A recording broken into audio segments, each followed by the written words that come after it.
workshop on curriculum, pedagogy and quality assurance in NEP philosophy. We are all aware of the many changes that have taken place over the last few years. So we had, I think, FIUP. Before that also there was some change. And then LOCF, CBCS, maybe not in that order. And then now we have NEP. And even within NEP, there are still changes going on. So we are very much in a state of flux. And it's kind of important for us to meet and discuss all that's happening. So the changes within NEP are of course still going on. So there are two opinions about the NEP. One is that it is a remarkable, transformative kind of thing which will change future generations. The other is that there are kind of negative opinions about it, that it's an unmitigated disaster and what are we going to do about this. So they are, maybe the truth lies between these two opinions. Given all this, we sort of thought that the department should meet with all the teachers. Claim whoever. Okay. So we just thought that the department should meet and discuss our pedagogical practices and our approach to the teaching of philosophy and the quality of delivery that we have. So there are all kinds of worries about students leaving our subject and doing other GEs and whatever. So those are things that we really need to discuss right at this moment so that we can attract the students to our subjects by doing something or the other with our pedagogical practices. So without any further ado, I will invite Professor Keshav Kumar to introduce the theme of this workshop.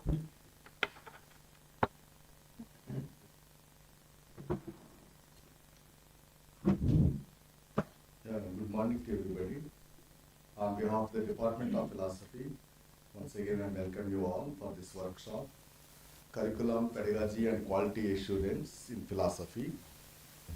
In the context of the revision of syllabus as per the guidelines of the NEP 2020, as you all know, in the same hall, we designed these courses and also we involved and also we debated what to be there, what not to be there, and what should be the priority. Lot of discussion took place apart from the earlier class, of course in LOCF and CBCS, we earlier also we revised the courses, but this time is really hectic and really 2 days we have taken, I think, and after that continuously subcommittees, they decided so many things, and it is I know as you now the pattern exam, the course pattern also totally changed. Earlier 3 years UG courses, now they made it 4 years, and also 1 year MA, and also sometimes integrated PhD courses also there and all. That means very structural level also very serious, significant change we have seen, and it is of course the most of the while preparing the curriculum, there may be different kind of positions are taken, different contestation after approving from here, after designing course here, and higher bodies, higher level, it is academic council and EC standing committee, and there also further debated about the most of the courses what to be there. We can see something like that. It is we are looking for the what is the nationalization of education, also which are critical about the colonization, colonial education, and also sometimes we are talking about the democratization of education and inclusive education, and also the education should be relevant to contemporary times. And these are all debates are there and all, decolonization, indigenization and all. We are not going to discuss about this thing. Already the stage is over and all. Already syllabus is approved and also it is came to us, and we are also testing it the level of ground level it is with the students. But it is making syllabus seems to be easy, but at the same time when try to implement it, then we only will find lot of problems. The kind of the courses and also readings, where to get, how to get, even though you have to think about the standards of the students, where to, how to introduce this kind of things. This is a serious challenge for everybody. At least we of course we are developed nearly 19 discipline specific courses, the discipline core courses, and 20 discipline specific electives, and also 27 GEs. It is the first time we are having with a lot of, we thought that let us the department has to be retained and also more and more teachers can be engaged. Then we have given a lot of flexibility, and many, even one course it is required, we are trying to introduce nearly 3-4 courses also, we are given that kind of choice.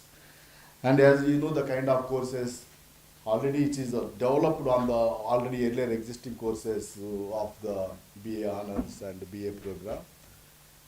And now it is apart from the one we know traditional courses like that, Indian philosophy and Western philosophy, and also the way the autonomy of the discipline, where the different kind of discourse such as ethics and other issues are there. The importance of this curriculum, the way this revised syllabus, now not only we reduced to the forget about Indianization and other kind of Indian and Western, and also now extended to the globalization, global philosophy and Asia-African philosophies, and such level also we try to extend it. And the other level, when come to the ethics, it is not only confined to the general ethics of the either it is a normative ethics or it is a meta ethics. Now it is earlier also 1 or 2 courses are there, only applied ethics level, only bioethics or environmental ethics like that it is there. Now we extended to the courses into every field where it is very often people face the ethical dilemmas, and such as the media ethics and also information technology ethics and technology and ethics, that level also now we cope up and with different courses. Apart from that one, there is other level. Generally people try to see philosophy as a part of religion. At the same time, religion is not a philosophy.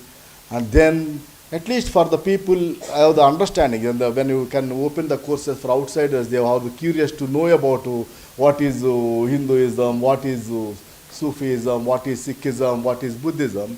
Very introductory level, we also offer this kind of courses and all, which is that level, and people at least have some kind of understanding and idea about this kind of courses, where we at least we can offer certain things. Of course, some of our courses today it is hijacked or co-opted by the most of the courses in the name of the Indian culture or yoga and other courses. They are already taken over by anybody can teach like that kind of situation it is there. We expect that when they're framing the NEP syllabus, it is promised that thing philosophy department, philosophy have a lot of demand will be there, will be absorbed. You the specialist also probably taken from the philosophy. But now it is a very sad situation. In fact, I raised very in the academic council also, it should be specialized subject. Let me take in the people from the philosophy, where this kind of courses it is there, and large number of the people are taking this kind of courses. And they thought that anybody who knows yoga, they can easily make it, either chemistry or physics or anybody. You know how it is going on and all. I don't know how to look at this kind of thing. I am not talking about the skill enhancement courses and also the value-added courses. Even though they try to talk about value-added courses, they are confined to only our culture, our tradition, but they never try to look at how our culture is related to the contemporary times, the kind of problems, how it is related, how to explain that kind of something. I believe some lack it is there and all. Of course, in a future course of time, they may be rectifying this kind of the problem. Then as we try to look at the philosophy as a discipline, the way it is developed, no need to explain to you. The fame from the Western philosophies have taken the Greek philosophy till modern philosophy, medieval and also modern, and also today the different positions also we have seen and all. It is postmodernism, also feminism, and they are not only just it is a postmodern feminism, they have given us serious challenges to our philosophical inquiry, how to look at, how to understand things. We are talking, of course, modernity seems to be a central point where we thought that it is objectivity and rationality and scientific understanding of the world. And out of this one, positivism, analytical philosophy, it is there. We thought that is a way logically try to understand this thing. Now that also very much is contested from the phenomenology and also structuralism, post-structuralism, and also feminist and post-colonial discourses also very much it is there. That's why philosophy, it is not a static, it is as a continuous process. The meaning of definitions of the philosophy also goes on changing. It is no more, it is love of wisdom to wisdom of love. The way from the Plato to Levinas, we can see this kind of difference. And it is also the more than that, it is engaged with the philosophy, try to engage with the intellectual and abstract theory. More than that, it is also practical or normative. These are exactly there the challenges there for us. And historically, one has to look at one level. It is history means always a story of change, development, differentiation, and innovation.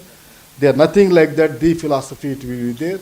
And generally, there may be many philosophies will be there. They may be contesting against each other. It is definitely as a philosophy in general does not in fact exist. Only different and antagonistic philosophies and concepts of the world exist.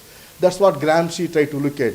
The philosophy, it is not a unitary or unique term and all. It is also different philosophies are there as the different cultures are there and all.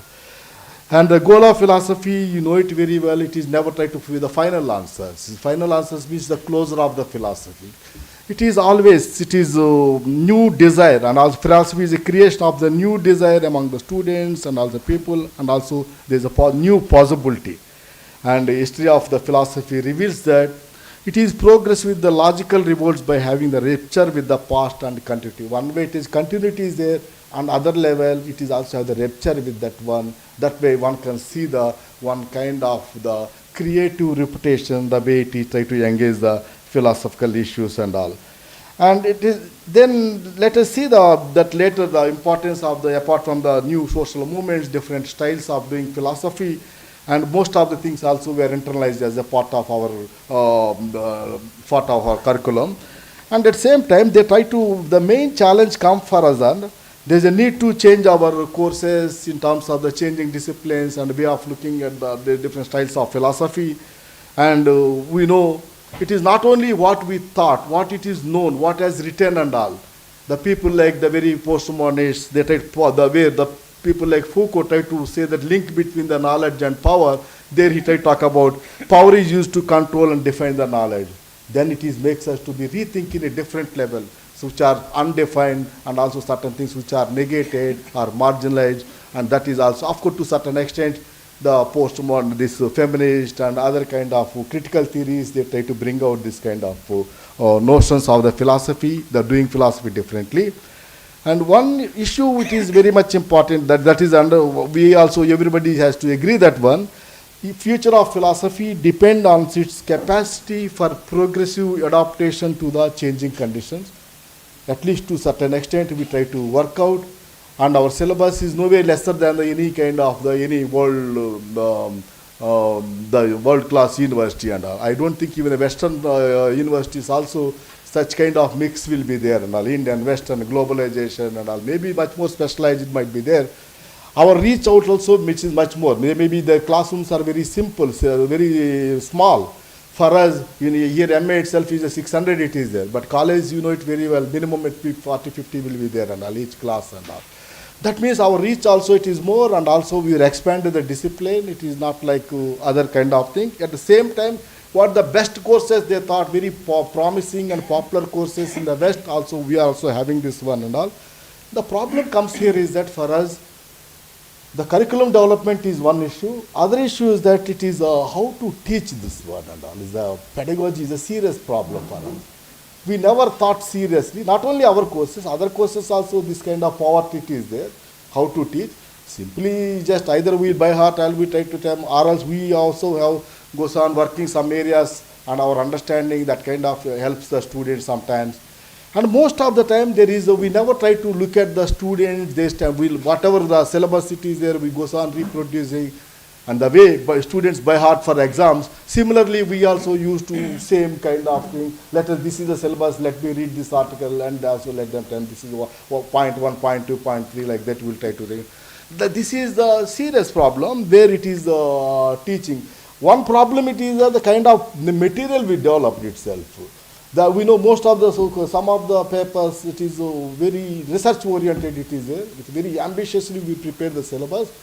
But it is out of context. We forget the thing in front of the student who sat there and all. First time he came to the philosophy and how to teach that one. Philosophy is involved with the concept and abstract thinking. Unless until you try to relate to the way the concepts are evolved, that means some immanence of the concept or concrete life experiences, other way is a social context and also historical understanding of, but most of the time we don't know while teaching philosophy which country that fellow came from. Forget about Western, even Indian also where it is came from we don't know. Time period also we don't know. As if it is some 6th century, 7th century AD is also happened. As if it is happened today like that we used to teach most of our Indian philosophy course also. Each time has its social needs, and also from there we can see the flourishing of philosophy. Yeah, then we can relate to that one. But this kind of problem, it is there. And then, apart from this kind of the abstractness and also concreteness and also situatedness, the one more challenge is there. And where it is very much normative. Philosophy, it is not only just teaching, it is describing certain things, this is the way, this is the way, like that it is there, like other subjects and all. And it is very normative. Normative means it is a serious load on the people and all. They have to think seriously. They have to change their opinions. They have to critical about their positions, and also when feminism, it is, you know it very well, most of your teachers also change the opinion of the students while teaching the feminism. While teaching Ambedkar also, they may have different kind of understanding about the caste. That means here some moral sense it is there and all. It is one way they are also, first time they are exposing to the world also, that is the formative age, and also having their own opinions, and also having the personality, consolidating their kind of thing. That is where it is required, the moral challenge it is there. And at the same time, most of the time we used to, very often used to say that thing, teachers are imposing their ideas rather than teachers to be see as agents of the change. And most of which is not consciously, unconsciously, we also don't know how to look at this kind of, how to overcome this kind of problem, unless until we thought that the students will come with the tabola, the empty mind and all, but they come with their knowledge. They are also different level it is there, that one has to look at. As more than that, as Plato, the Socrates tried to talk about the pedagogical practices. If you very often used to refer to the Socrates, he tried to talk about it is you have to be corrupt the youth. The way he is condemned for the life, it is only because of corrupting the youth. What way is corrupted? The corruption can be seen. To corrupt the youth is after all very apt name to designate the philosophical act, provided that we understand the meaning of corruption. To corrupt here means to teach the possibility of refusing all blind submission to the established opinion. To corrupt means to give the youth certain means to change their opinion with regard to social norms, to substitute debates and rational critique of imitation and approval, and even if the question is a matter of principle, to substitute revolt for obedience. This is one level. Of course, philosophy, he tried to make it as a unexamined life is not worth living virtuous, and the part as the dialogical philosophy is not like that. It's the dialogical and also later dialectical and open-ended kind of things. And more than that, it is also to be human means, when ethics how plays important role. To be human means to be live in ethical relation to other, morality as a ground and source for all our values. Happiness deviating from the morality has no value. That means where it is not only classroom and all, the society where we are living, and also students it is there, and also we are imagine some kind of society, the society where we feel some kind of problems are there, or it is corrections are very much is required, and improving the society, good society.